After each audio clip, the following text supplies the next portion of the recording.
The president has been fairly clear about this from time to time, and then we get a walk back.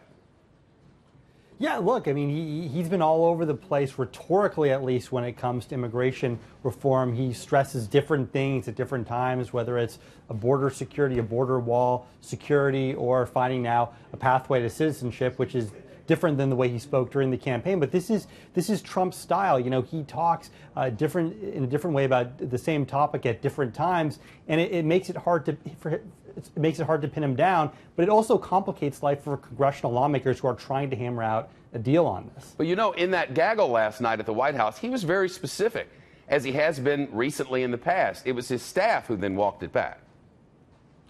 Yeah, absolutely. And you know, this is complicating life for White House staff, which is trying to really highlight sort of a stringent approach to this, where they're saying, look, we need to have a lot of funding for border for a wall and for security, in hopes of trying to maximize pressure on Democrats as these negotiations get underway. How much of this is about that section of your base that they're really, really against it? All of his base isn't. The polls indicate a lot of Republicans, a lot of conservatives are all for a figure out for dreamers, a way to make them Americans as they've always felt they are, according to the president.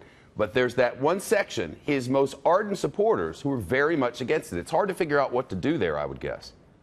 Yeah, absolutely. It's really a complex puzzle. And then on the other hand, by the way, you have House Republicans, many of whom are going to be having primaries this year, who feel a need to at least rhetorically talk about things like border security, because that's what the conservative base wants. So yes, on one hand, you're trying to find a pathway to citizenship, but you're also highlighting other things like security, and so it makes it really complicated as we get closer and closer to this March deadline for figuring out how a deal would look. Well, we hear about deadlines, and then it sounds like they may be sort of flexible on the deadline. What was it he said about that? Well, look, I mean, this is sort of the thing. It's unclear whether the White House would necessarily be flexible in terms of moving that March deadline on the date of this, when the Dreamer program would expire. But that might be needed if congressional lawmakers can't figure out a deal by then. And at this point, there doesn't seem to be any real solution, at least going to be reached in at least the near term. It would be interesting if the Democrats said, all right, here's your border money. Here are these other things you're asking for. Now let's fix this Dreamer issue.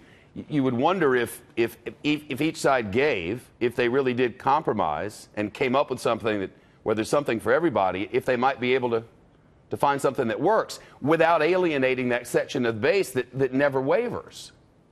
Yeah, absolutely. And then you have the question of President Trump, who has sort of, as we've talked about, been all over the place on this, although he has indicated in the past several weeks ago that he would sign whatever agreement the two sides could come to on this. He did indeed. Alex Isenstadt from Politico, thank you.